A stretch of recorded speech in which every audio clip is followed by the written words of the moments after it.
Quincy Delight Jones, Jr. is an American record producer, conductor, arranger, composer, television producer, film producer, instrumentalist, magazine founder, record company executive, humanitarian, and jazz trumpeter. His career spans 6 decades in the entertainment industry and a record 79 Grammy Award nominations, 27 Grammys, including a Grammy Legend Award in 1991. In 1968, Jones and his songwriting partner Bob Russell became the first African Americans to be nominated for an Academy Award for Best Original Song, They're the Eyes of Love for the Universal Pictures film Banning. That same year, Jones was the first African American to be nominated twice within the same year for an Academy Award for Best Original Score, as he was also nominated for his work on the film In Cold Blood. In 1971, Jones was the first African American to be named as the musical director and conductor of the Academy Award ceremony. In 1995 he was the first African American to receive the Academy's Jean Hersholt Humanitarian Award. He is tied with sound designer Willie D. Burton as the African American who has been nominated for the most Oscars. Each has received 7 nominations. Jones was the producer, with Michael Jackson, of Jackson's albums Off the Wall, Thriller, and Bad, as well as being the producer and conductor of the charity song We Are the World. In 2013 Jones was inducted into the Rock and Roll Hall of Fame as the winner, alongside Lou Adler, of the Ahmet Ertegun Award. Among his awards, Jones was named by Time magazine as one of the most influential jazz musicians of the 20th century. Early life: Quincy Jones was born on the south side of Chicago in 1933 to Quincy Delight Jones, Sr. and Sarah Frances Jones. His father was a semi-professional baseball player and carpenter from Kentucky. His paternal grandmother was an ex-slave in Louisville. They had gone to Chicago as part of the Great Migration out of the South. Sarah was a bank officer and apartment complex manager. Quincy had a younger brother Lloyd, later an engineer for the Seattle station, KOMO-TV. He died in 1998. Quincy was introduced to music by his mother, who always sang religious songs, and by his next-door neighbor Lucy Jackson. When he was 5 or 6, Jackson played a stride piano next door, and he would always listen through the walls. Lucy Jackson recalled that after he heard her that one day, she could not get him off her piano if she tried. When the boys were young, their mother suffered from a schizophrenic breakdown and was committed to a mental institution. His father gained a divorce and remarried. Jones' stepmother, Elvra, had 3 children of her own, Waymond, who became a friend of the young Quincy, Teresa and Catherine. Elvra and Quincy Sr. had 3 more children together through 1950, after they had moved to the Northwest, Jeanette, Margie and Richard, now a judge in Seattle, making a total of 8 in the family. When Jones was 10, his family moved to Bremerton, Washington, where in 1943 his father got a wartime job at the Puget Sound Naval Shipyard. After the war, the Jones family moved to Seattle, the major regional city, where Jones attended Garfield High School near his home. He had discovered music when he was 12 and became more deeply involved in high school, developing his skills as a trumpeter and arranger. Classmates included Charles Taylor, who played saxophone and whose mother, Evelyn Bundy, had been one of Seattle's first society jazz band leaders. The youths began playing with a band. At the age of 14, they were playing with a National Reserve Band. Jones has said he got much more experience with music growing up in a smaller city. Otherwise, he would have faced too much competition. At the age of 14, Jones introduced himself to a 16-year-old musician from Georgia called Ray Charles after watching him play at the Black Elks Club. Jones cites Ray Charles as an early inspiration for his own music career. He noted that Charles overcame a disability to achieve his musical goals. He has credited his father's sturdy work ethic with giving him the means to proceed, and his loving strength with holding the family together. Jones says his father had a saying, "Once a task is just begun, never leave until it's done. Be the labor great or small, do it well or not at all." In 1951, Jones won a scholarship to Seattle University, where a young Clint Eastwood also a music major watched him play in the college band. After only one semester, Jones transferred to what is now the Berklee College of Music in Boston on another scholarship.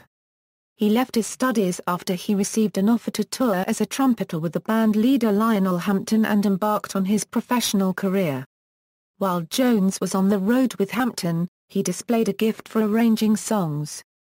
Jones relocated to New York City, where he received a number of freelance commissions arranging songs for artists including Sarah Vaughan, Dinah Washington, Count Basie, Duke Ellington, Gene Krupa, and Ray Charles, by now a close friend. Musical career: at the age of 19, Jones traveled with Lionel Hampton to Europe and said it turned him upside down, altering his view of racism in the U.S. It gave you some sense of perspective of past, present and future.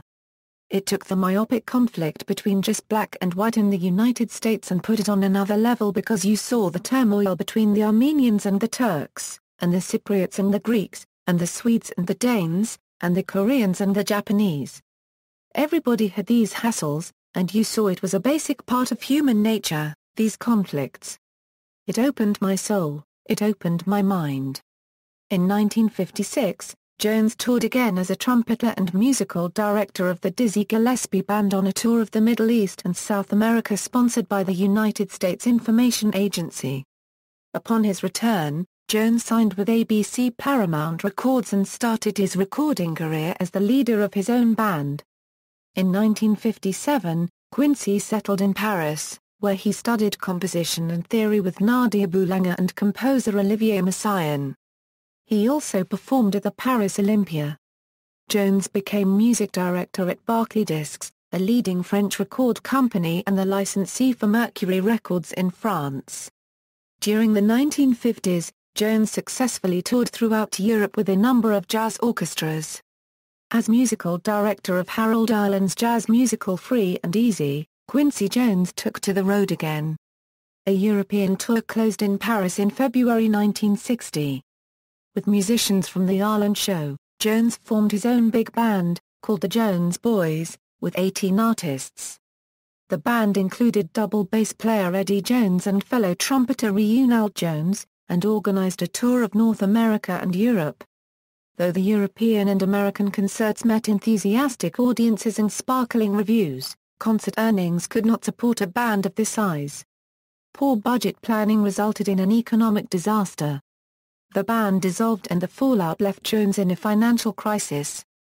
Quoted in Musician magazine, Jones said about the ordeal, "We had the best jazz band in the planet, and yet we were literally starving. That's when I discovered that there was music, and there was the music business. If I were to survive, I would have to learn the difference between the two." Irving Green, head of Mercury Records, helped Jones with a personal loan and a new job as the musical director of the company's New York division. There he worked with Doug Moody, who founded Mystic Records, 1960s breakthrough and rise to prominence. In 1964, Jones was promoted to vice president of Mercury Records, becoming the first African American to hold this executive position. In that same year, he turned his attention to film scores, another musical arena long close to African Americans. At the invitation of director Sidney Lumet, he composed the music for The Pawnbroker. It was the first of his 33 major motion picture scores. Following the success of The Pawnbroker, Jones left Mercury Records and moved to Los Angeles. After composing a film score for The Slender Thread, starring Sidney Poitier, he was in constant demand as a composer. His film credits in the next 5 years included Walk, Don't Run, In Cold Blood, In the Heat of the Night, A Dandy in Aspic, McKenna's Gold, The Italian Job, Bob and Carol and Ted and Alice, The Lost Man, Cactus Flower, and The Getaway. In addition, he composed The Street Beater, which became familiar as the theme music for the television sitcom Sanford and Son, starring close friend Redd Foxx. He also composed the themes for other TV shows, including The Bill Cosby Show, Ironside, and The Goodson and Todman game show Now You See It. In the 1960s, Jones worked as an arranger for some of the most important artists of the era, including Billy Eckstine, Sarah Vaughan, Frank Sinatra, Ella Fitzgerald, Peggy Lee, and Dinah Washington.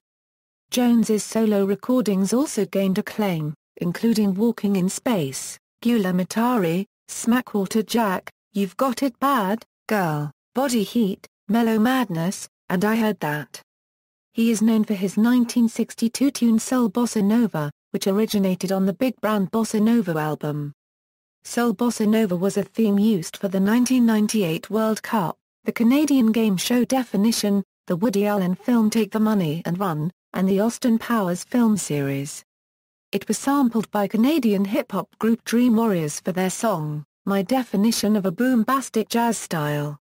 Jones produced all 4 million-selling singles for Leslie Gore during the early and mid-60s, including It's My Party, Judy's Turn to Cry, She's a Fool in 1963, and You Don't Own Me. He continued to produce for Gore until 1966, including the Greenwich/Barry hit Look of Love in 1965. In 1975, Jones founded Kest Productions, for which he arranged and produced hugely successful albums by Frank Sinatra and other major pop figures. In 1978, he produced the soundtrack for The Wiz, the musical adaptation of The Wizard of Oz, starring Michael Jackson and Diana Ross. In 1982, Jones produced Michael Jackson's all-time best-selling album Thriller. Jones's 1981 album, The Dude, yielded multiple hit singles, including I Know Corridor, Just Once, and 100 Ways, the latter two featuring James Ingram on lead vocals and marking Ingram's first hits.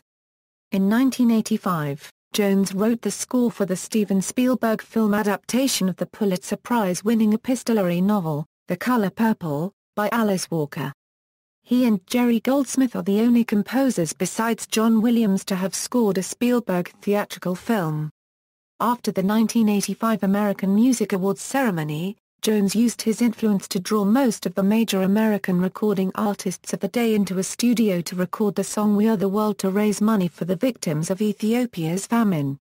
When people marveled at his ability to make the collaboration work, Jones explained that he had taped a simple sign on the entrance, "Check your ego at the door." In 1988, Quincy Jones Productions joined forces with Warner Communications to create Quincy Jones Entertainment. He signed a 10-picture deal with Warner Brothers and signed a 2-series deal with NBC Productions. The television show The Fresh Prince of Bel-Air was completed in 1990, but producers of In the House later rejected its early concept stages. Jones produced the highly successful Fresh Prince of Bel-Air, UPN's In the House, and FOX's MADTVA Euro, which did 14 seasons on Fox. In the early 1990s, Jones started a huge, ongoing project called The Evolution of Black Music. Not only did the Quincy Jones Entertainment Company produce The Fresh Prince of Bel-Air, but it also started a weekly talk show with his friend, Reverend Jesse Jackson, as the host. Starting in the late 1970s, Jones tried to convince Miles Davis to revive the music he had recorded on several classic albums of the 1960s, which had been arranged by Gil Evans. Davies had always refused, citing a desire not to revisit the past. In 1991, Davis, then suffering from pneumonia, relented and agreed to perform the music at a concert at the Monterey Jazz Festival. The resulting album from the recording, Miles and Quincy Live at Monterey, was Davis' last released album. It is considered an artistic triumph. In 1993, Jones collaborated with David Salzman to produce the concert Extravaganza, An American Reunion, a celebration of Bill Clinton's inauguration as President of the United States. The same year, Jones joined forces with Salzman and renamed his company as Quincy Jones David Salzman Entertainment. QDE is a diverse company that produces media technology, motion pictures, television programs, and magazines. In 2001, Jones published his autobiography, Q, The Autobiography of Quincy Jones. On July 31, 2007, he partnered with Wizard Media to launch the Quincy Jones video podcast. In each episode, Jones shares his knowledge and experience in the music industry. The first episode features him in the studio, producing I Knew I Loved You for Celine Dion. This is featured on the Ennio Morricone tribute album, We All Love Ennio Morricone. Jones is also noted for helping produce Anita Hall's CD, Send Love, which was released in 2009. Work with Michael Jackson. While working on the film The Wiz, Michael Jackson asked Jones to recommend some producers for his upcoming solo record. Jones offered some names, but eventually offered to produce the record. Jackson accepted, and the resulting record, Off the Wall, ultimately sold about 20 million copies. This made Jones the most powerful record producer in the industry at that time. Jones and Jackson's next collaboration, Thriller, has sold a reputed 110 million copies and has become the highest-selling album of all time. Jones also worked on Jackson's album Bad, which has sold 45 million copies. Bad was the last time the pair worked together in the studio. Audio interviews with Jones are featured on the 2001 special editions of Off the Wall, Thriller, and Bad. In a 2002 interview, when asked if he would work with Jones again, Jackson suggested he might. But, in 2007, when Jones was asked by NME, he said, "Man, please. We already did that. I have talked to him about working with him again, but I've got too much to do. I've got 900 products, I'm 74 years old." Following Jackson's death on June 25, 2009, Jones said, in October 2013, it was reported by the BBC and Hollywood Reporter that Jones is suing the estate of Michael Jackson for $10 million. Jones says that MJJ Productions, a song company managed by the singer's estate and Sony Music Entertainment, improperly re-edited songs to deprive him of royalties and production fees. Further, they broke an agreement giving him the right to remix master recordings for albums released after Jackson's death in 2009. The songs Quincy produced for Jackson were used in the film, This Is It. Jones is filing lawsuits against the works of Michael Jackson Cirque du Soleil Productions, and the 25th anniversary edition of the Bad album. Quincy believes he should have received a producer credit in the film. Quincy also claimed he had a bigger part in Jackson's music than everyone thought. Work with Frank Sinatra. Jones first worked with Frank Sinatra in 1958 when invited by Princess Grace to arrange a benefit concert at the Monaco Sporting Club.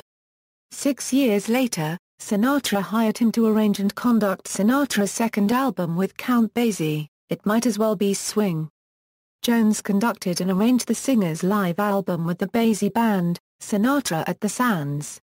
Jones was also the arranger-conductor when Sinatra, Sammy Davis, Jr., Dean Martin, and Johnny Carson performed with the Basie Orchestra in June 1965 in St. Louis, Missouri, in a benefit for Dismas House. The fundraiser was broadcast to movie theaters around the country and eventually released on DVD. Later that year, Jones was the arranger-conductor when Sinatra and Basie appeared on the Hollywood Palace TV show on October 16, 1965. 19 years later, Sinatra and Jones teamed up for 1984's LA Is My Lady. Quincy was quoted saying, "Frank Sinatra took me to a whole new planet. I worked with him until he passed away in '98. He left me his ring. I never take it off. Now, when I go to Sicily, I don't need a passport. I just flash my ring." Brazilian culture. A great admirer of Brazilian culture, Jones is planning a film on Brazil's carnival, describing it as one of the most spectacular spiritual events on the planet.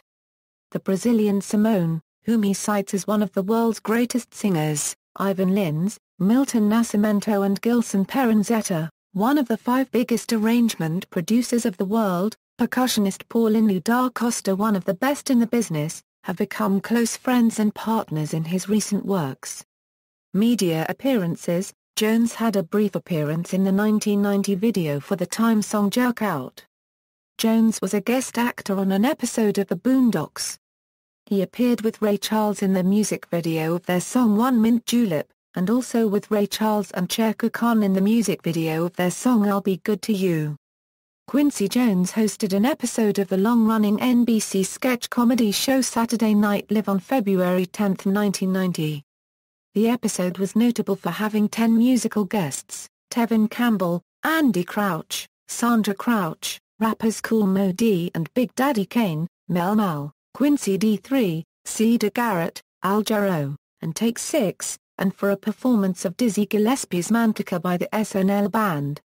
Jones impersonated Marion Barry, former mayor of Washington, D.C., in the then-recurring sketch, The Bob Waltman Special. Quincy Jones later produced his own sketch comedy show, FOX's MAD-TV. This competed with SNL from 1995 to 2009.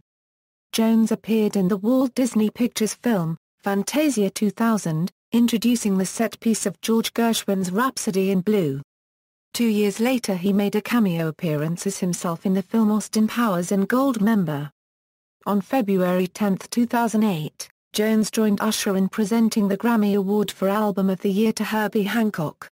On January 6, 2009, Quincy Jones appeared on NBC's Last Call with Carson Daly to discuss various aspects of his prolific career. Daly informally floated the idea that Jones should become the first Minister of Culture for the United States, pending the inauguration of Barack Obama as president. Daly noted that only the U.S. and Germany, among leading world countries, did not have a cabinet-level position for this role. Commentators on NPR and in the Chronicle of Higher Education have also discussed the topic of a Minister of Culture. On December 12, 2009, Jones performed at a private reception for USAA employees at the Alamo Dome, in San Antonio, Texas. In July 2014, Jones was starring in a documentary film, The Distortion of Sound. Awards and recognition. Discography. Personal life. With the help of the author Alex Haley in 1972 and Mormon researchers in Salt Lake City, Jones discovered that his mother's ancestors included James Lanier, a relative of Sidney Lanier, the poet. Jones said in an interview, "He had a baby with my great-grandmother, a slave, and my grandmother was born there, on a plantation in Kentucky. We trace this all the way back to the Laniers, same family as Tennessee Williams." Learning that the Lanier immigrant ancestors were French Huguenot refugees, who had court musicians among their ancestors, Jones attributed some of his musicianship to them. In a 2009 BBC interview, Jones said Haley also helped him learn that his father was of half-Welsh ancestry. In 1974, he suffered a life-threatening brain aneurysm, so he decided to cut back on his schedule to spend time with his friends and family. Since his family and friends believed that his life was coming to an end, they started to plan a memorial service for him. He attended his own service with his neurologist by his side in case the excitement overwhelmed him. Some of the singers in his service were Richard Pryor, Marvin Gaye, Sarah Vaughan and Sidney Poitier. Jones has been married 3 times and has had other relationships. He has a total of 7 children, Jerry Caldwell. They had a daughter, Jolie Jones. Ulla Anderson, Swedish actress. They had 2 children, Martina and Quincy Jones III. Peggy Lipton, actress. They had 2 daughters, Kidada and Rashida Jones, both born in the United States, who have become actresses. Jones had a brief affair with Carol Reynolds, and they had a daughter, Rachel Jones. Jones dated and lived with the actress, Nastas Jakinski, from 1991 until 1995. They had a daughter, Kenya Julia Miambi Sarah Jones, born in 1993. For the 2006 PBS television program, African American Lives, Jones had his DNA tested and genealogists researched his family history again. His DNA admixture revealed he is predominantly African with 34% European in ancestry, found on both sides of his family. Research showed that he has English, French and Italian ancestry, with European ancestry in his direct patrilineal line. Through his direct matrilineal line, he is of West African Central African ancestry of Tika descent, a people centered in present-day Cameroon and known for their music. Other matrilineal ancestry includes European, such as linear male ancestors who fought for the Confederacy, making him eligible for sons of Confederate veterans. Among his ancestors is Betty Washington Lewis, the sister of President George Washington. Jones is also a direct descendant of Edward I of England. Edward's ancestors included Rurik, Polish, Swiss, and French nobility. Jones has never learned to drive, citing an accident in which he was a passenger as the reason. Social activism. Jones's social activism began in the 1960s with his support of Dr. Martin Luther King Jr. Jones is one of the founders of the Institute for Black American Music, whose events aim to raise enough funds for the creation of a national library of African American art and music. Jones is also one of the founders of the Black Arts Festival in his hometown of Chicago. In the 1970s Jones formed the Quincy Jones Workshops. Meeting at the Los Angeles landmark Variety Arts Center, the workshops educated and honed the skills of inner-city youth in musicianship, acting and songwriting. Among its alumni were Alton M.C. Klein, who had a hit song with Alton M.C. Klein and Destiny, and Mark Wilkins, who co-wrote the hit song Having a Love Attack with Mandrill, and went on to become the national promotion director for punk/thrash record label Mystic Records. For many years, Jones has worked closely with Bono of U2 on a number of philanthropic endeavors.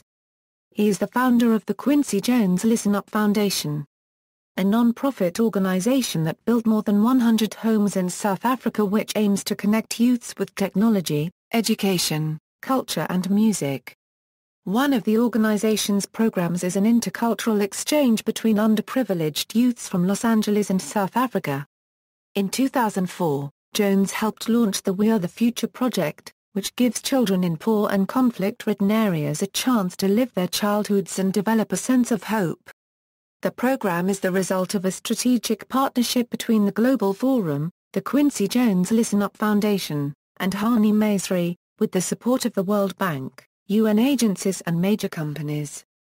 The project was launched with a concert in Rome, Italy, in front of an audience of 500,000 people. Jones supports a number of other charities including the NAACP, GLAAD, Peace Games, AMFAR and the Maybach Foundation. Jones serves on the advisory board of HealthCorps. On July 26, 2007, he announced his endorsement of Hillary Clinton for president. But with the election of Barack Obama, Quincy Jones said that his next conversation with President Obama will be to beg for a Secretary of Arts. This prompted the circulation of a petition on the Internet asking Obama to create such a cabinet-level position in his administration. In 2001, Jones became an honorary member of the Board of Directors of the Jazz Foundation of America. He has worked with the Jazz Foundation of America to save the homes and the lives of America's elderly jazz and blues musicians, including those who survived Hurricane Katrina. Jones and his friend John Sy, founder of Liberty Stats, worked together to create the Global Down Syndrome Foundation. They were inspired by Sy's granddaughter, Sophia, who has Down syndrome. Honors and awards. In addition to receiving recognition specifically for his music and arrangements, Jones has been recognized for his overall contributions to music and humanitarian goals. He has received numerous honorary doctorates and been invited to speak at college and university commencement ceremonies. Garfield High School in Seattle named a performing arts center after him. In 2008 he received the Humanitarian Award at the BET Awards. Quincy Jones received the John F. Kennedy Center Honors in 2001. References. External links, Quincy Jones official site, Quincy Jones at the Internet Movie Database, Quincy Jones video interview at the Archive of American Television. Quincy Jones interview at Mix Magazine Online. Quincy Jones, The Story of an American Musician at PBS. Quincy Jones speech at Beijing University, China. Quincy Jones excerpts at the National Visionary Leadership Project.